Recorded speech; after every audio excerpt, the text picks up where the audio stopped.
The collective voice of bloggers, they seem to be really banding together in a positive way, and how it's much more enticing, when you're coming from a brand perspective, to speak to 10 bloggers with 100,000, viewers, as opposed to one blogger with 1,000.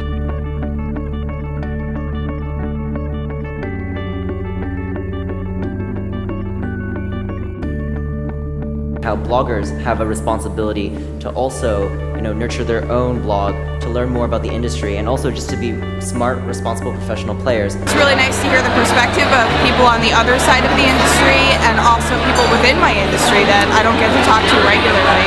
That there's a lot of opportunities for bloggers to work with brands, but you need to be diligent in doing so, and you need to pick brands that align with you as a blogger, as a personal brand. Into some kind of partnership, like Julie just said, it is your responsibility to know what you're getting into. And if you have questions, I think you should always ask them. I mean, never be afraid that, just because you're talking to a major brand doesn't mean that, they don't, if you ask them a question, they will answer it for you. I thought we had a really good discussion about how social media has a lot of issues, such as the fact that there's a disconnect between the content creators and then the brands that work with them. But when you're looking to start working with brands, I think there's a lot of value in, if someone pitches you, asking them, can you give me a little bit of background on your agency? What kind of clients do you represent? So how to use social media to your advantage to help you gain more traffic and gain ultimately more money. One, how to monetize a blog, because I feel like so many people are unfamiliar with how to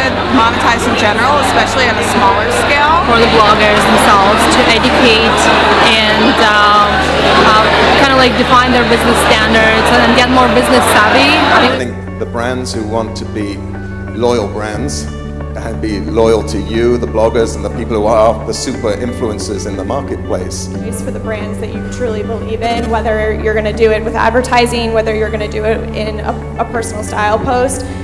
Be an advocate for the brands that you do truly love and use every day, and you will find that they come to you. I learned a lot from this panel, and I thought it was really great how we had people from very different backgrounds. We had, bloggers who also work in the industry in creative agencies, in digital agencies, in PR firms, and I think it's wonderful to see all their perspectives, and I definitely learned a lot of new things because I don't have all those perspectives myself. So it's always good to hear different perspectives, especially from people that work in similar fields, because a lot of times we seem to get just sidetracked. It's like, this is what I know, and I don't know anything else. So it's great to hear it from other people. Is to really play and understand the different social media websites. We talk a lot about Twitter, Facebook, Instagram, and I think that they're all wonderful, but you need to understand how it works for your blog and how you can play to it. I think the most important thing in social media, is just remain true to your voice.